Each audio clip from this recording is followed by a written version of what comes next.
Evet arkadaşlar, size bugün Casper C500'e RAM upgrade'i nasıl yapılır onu göstereceğim. Evet, C500 bu cihaz arkadaşlar. Basit, güzel bir cihaz arkadaşlar. Ben Casper'ları bu yüzden seviyorum. Kasaları falan güzel oluyor. Menteşeleri biraz daha dayanıklı oluyor diğer cihazlardan. Nasıl upgrade yapacağız arkadaşlar? Bildiğiniz gibi RAM upgrade'i için altta bir kapağımız var. Onu sökeceğiz ve söktükten sonra yeni RAM'lerimizi takacağız ve işlemimiz bitecek. Şöyle göstereyim ben size. Şöyle cihazımız bu. Şöyle içini de açalım. Oradan da görelim. Casper C500. Şöyle temiz bir cihaz arkadaşlar. Türkiye'de satılan cihazlardan bir tanesi. Ses hoparlörleri falan burada. Klavyesi güzel, temiz, kullanışlı bir cihaz. Şuradan görebilirsiniz. Casper Nirvana C500. Buradan da görebilirsiniz.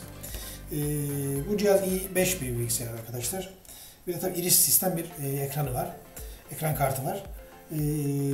Güzel bir cihaz. Dönemini sökme işini arkadaşlar nasıl yapacağız peki? Şöyle yapacağız. Şöyle ters çeviriyorum. Benim Casper'ın en çok sevdiğim özelliklerinden bir tanesi bu. Bu kapakla tüm her şeye ulaşabiliyorsunuz. Diğer bilgisayarlarda arkadaşlar tamamen sökmeniz gerekiyor. Bu da hem zaman hem de bu işlem sırasında kırılma ya da diğer sıkıntıların oluşma şeyi olabiliyor. Peki nasıl yapacağız? Şurada vidalar var bakın arkadaşlar. Şuralarda var. Şurada bir vidamız var. Bu CD-ROM için arkadaşlar. Dışarıdan CD-ROM yuvasını için arkadaşlar SSD kutuları var. Onlardan takmak istiyorsanız bu vidayı sökeceksiniz ki çıksın, yoksa çıkmaz. Bizim şeyimiz burada, kapağımız bu. Bu kapak bizim için önemli. Sökeceğiz. Şurada bir bölüm var. Oradan yukarı kaldıracağız. Ondan sonra işlemimiz tamam. Ondan sonra yeni RAM'imizi takacağız. İşlemimiz bitecek. Şöyle açayım. RAM bölümüne bakalım. Şöyle önce şuradan başlayalım.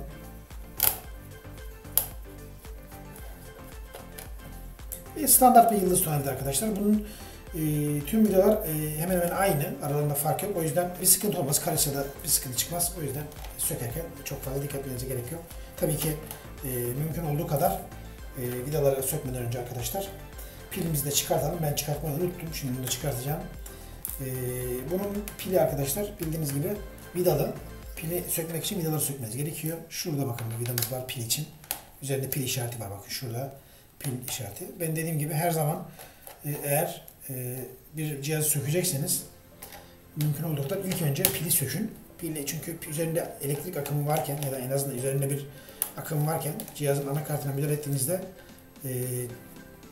geri dönülmez hatalar olabilir. Anakartı bozabilirsiniz, yakabilirsiniz. Şöyle söktüm vidaları ve pili yukarı doğru itiyorum arkadaşlar şu şekilde. Pili çıkardım. Pili çıkardıktan sonra üzerindeki akım gittiği için artık rahatlıkla müdahale edebiliriz. Vidalarımızı da sökmüştük zaten. Tüm vidalarımızı söktük. Şuradan bakın şöyle yukarı doğru çekeceğim burayı. Şöyle yapayım bir cihazla şöyle yukarı doğru.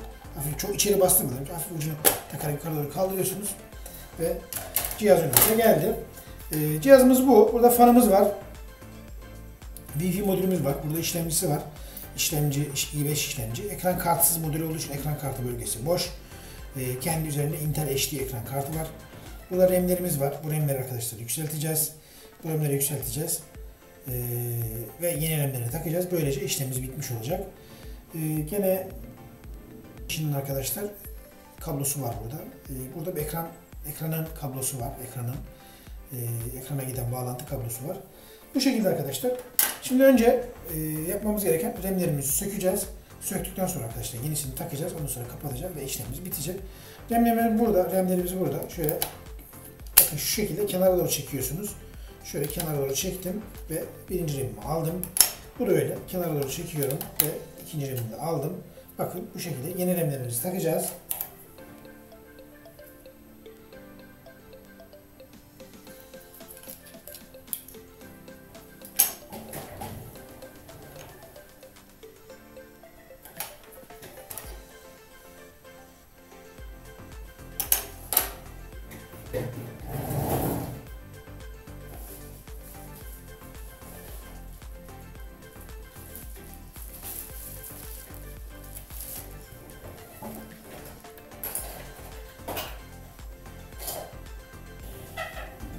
Evet arkadaşlar RAM'imiz burada.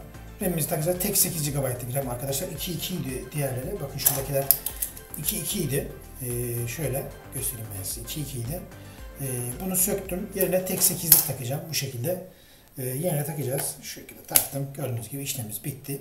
Şimdi yapmamız gereken arka kapağımızı takıp işlemimizi sonlandırmak. Bakın kapağımızı burada dediğim gibi tekrar dikkatli bir şekilde yerine takacağız. Şu takarken şöyle önce üst tarafı geçiriyoruz ve şuraları takıyoruz. Alt tarafları şu şekilde tekrar bastırarak, hafif bastırarak. Şurayı da bastıralım arkadaşlar. Bu şekilde vidalarımızı vuracağız. İşlemimiz bitecek arkadaşlar.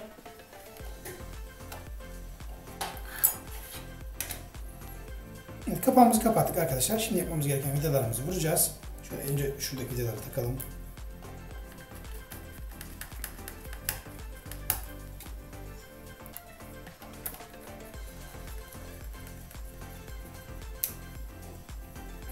Bu şekilde arkadaşlar upgrade'imizi yapmış olduk. Şöyle bakalım.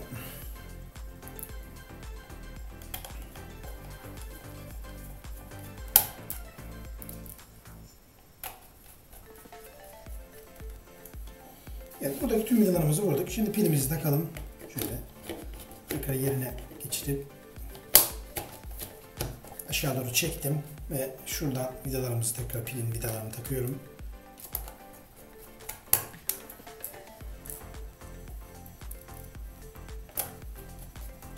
Evet. Bu şekilde arkadaşlar C500'ün RAM upgrade'ini yaptık. Bir deneyeceğiz. Gösterdiğim yere dikkat edersiniz arkadaşlar. Sorun çıkmadan siz de yapabilirsiniz. Basit bir işlem. Şöyle bir açayım cihazımızı. Görelim tekrar durumunu. Tekrar şöyle bir çevireyim. Pil şarjı olmayabilir. Şu şarj kablosunu takayım.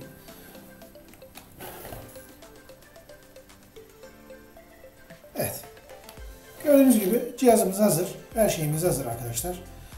Basit bir işlem. Kolaylıkla siz de yapabilirsiniz.